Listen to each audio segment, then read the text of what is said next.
Hi guys, Liz Ann here. I am happy to announce that my book, The Voice of God Within, is now available in hard copy. And it has been available since 2014 on Amazon Kindle. But not only is it now available in hard copy, it also is revised and it has an additional 2 chapters and more poetry and some more exercises in it. And I just wanted to talk a little bit about the book and the inspiration behind it. So I was raised in by a father who was an alcoholic and was also a polygamist and involved in a fundamental Mormon church. And so my upbringing basically had a lot of religion in it, a lot of Christian type background in it. And it was a very chaotic life as well, because of course anybody who knows anything about being raised by an alcoholic, that in of itself is confusion. But I had a very chaotic upbringing, and I grew up in this environment, was raised in it from the get-go, was raised in it by an alcoholic, abusive father. And when I shortly prior to turning 18, I left home and I pretty much ended up leaving the Mormon religion completely. And I won't go into all the details of why, but I ended up leaving all that. And I went out and just started sowing my wild seeds, so to speak. But then I found out that I discovered I don't like this life of, sowing wild seeds, the wild partying type life. I wasn't happy with that. And so I just started seeking again. And it wasn't long until in my early 20s when it wasn't even my early 20s, it was younger than that. I think it was around 19 that I was actually introduced to Christ as a personal savior, somebody that can live in your heart. And so when I was introduced to him, I was told that he loves me and that he wanted to come live in my heart if I just asked him. And so, of course, naturally, I was so excited about this newfound somebody that would love me that I just naturally clung to that.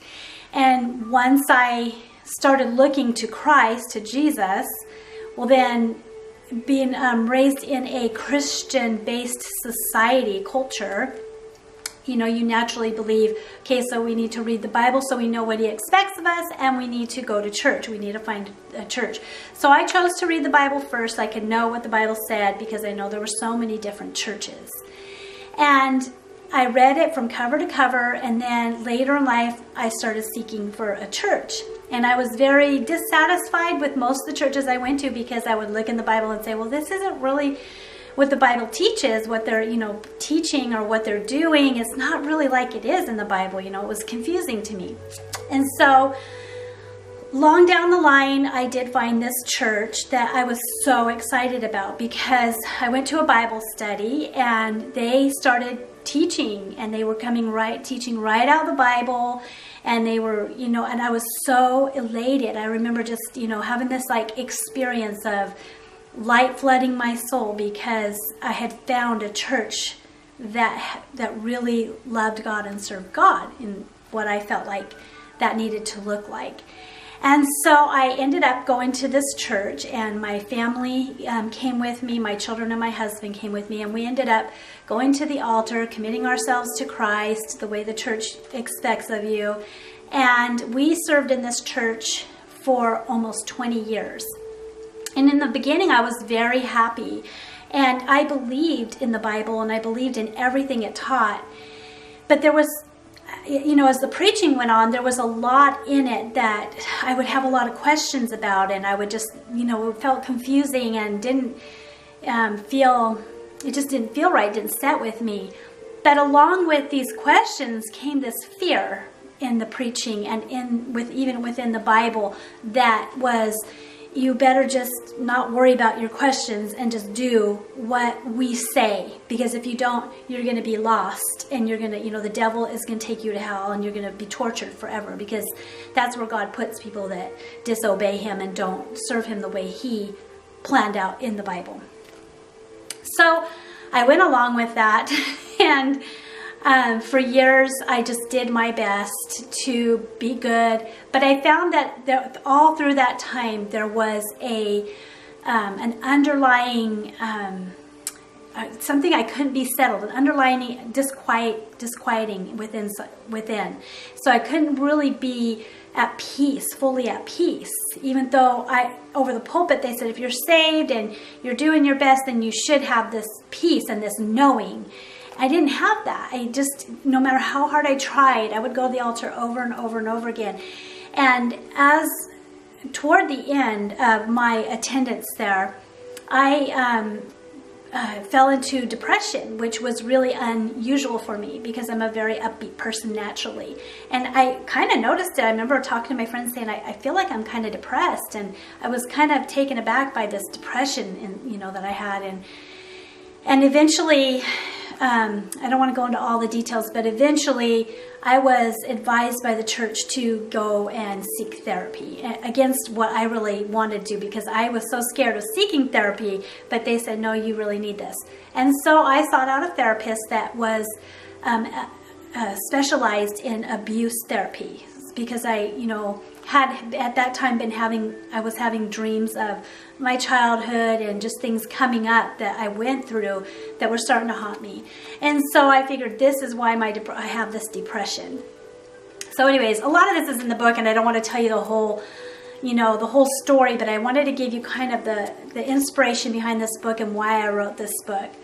And so as I was in therapy, I started to see a correlation. Even though I was just in therapy for abuse, I actually started to see a correlation between what I had been through as a child and what I was in as an adult in this religion. Kind of like a woman who goes into a pattern of abusive relationships because she began with an abusive father. It was kind of the same thing. I started to see this correlation going on. And after I saw this, and I also saw how fear-based, how much fear, all these fears were just surfacing. And I could see how completely fear-based and controlled not only I was, but so many people. I have really, really come to understand that fear is a very, very manipulative and powerful tool that is used in this world, not just in religion, but a lot in religion. And to control people and to control their minds and to get people to do what the system or the person or whoever wants them to do. Even a society can use so much fear to get people to do what they think people ought to do and live the way they think people ought to live. So anyways, I saw this fear and I was determined I'm gonna conquer this fear because it's not healthy. And even in the Bible, it says perfect love casts out fear. And so I knew I needed to conquer this fear. But every time I tried to conquer it, when I went to church, I noticed that fear was used as so heavily there. And it would defeat just all my progress. And I realized that even though they tried to help me, they had actually become a catalyst for that wounded child inside of me. They weren't helping me at all. And I appreciate their efforts, but in their ignorance, they actually were making it worse. And so, and God, I had also turned within. I started my counselor had helped me to really learn to trust myself and to trust the inner voice within my inner guidance system. And so I started listening within, and God was really speaking to me. And many times when God would speak to me about things that were contrary to the church, I would push it aside because you weren't supposed to. That wasn't God then, if it was contrary to what they teach, then that has to be the devil. So, or if it's contrary to the Bible or anything, that has to be the devil. And so I would push aside, but I started listening to it instead and just heeding it. And when I started doing that, a whole nother world opened up to me. And my depression started to lift. And especially when I left church, my depression, it was night and day on my depression.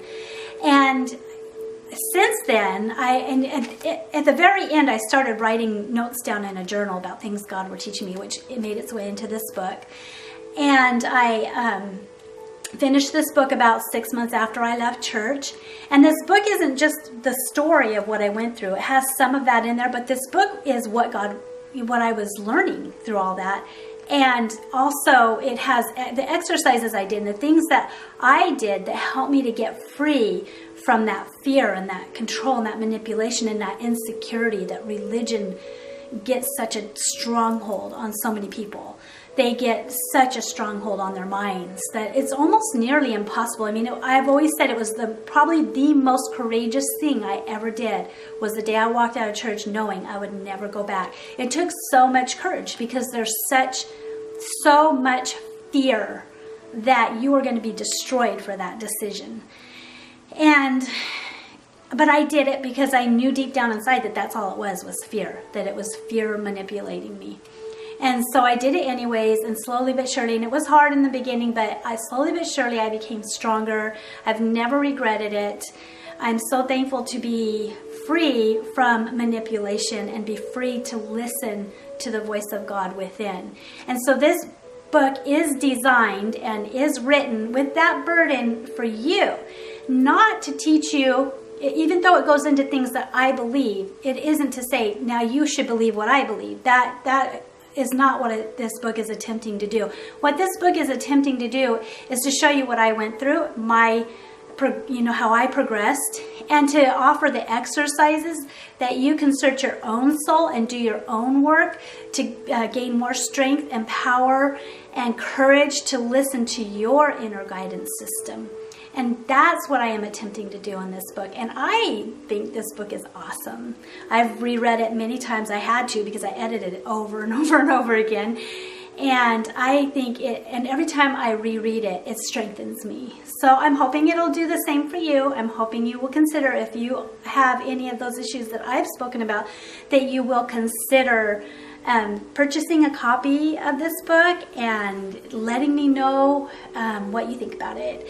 And I appreciate all of you, and I hope you have a great day, and I will talk to you soon. Bye-bye.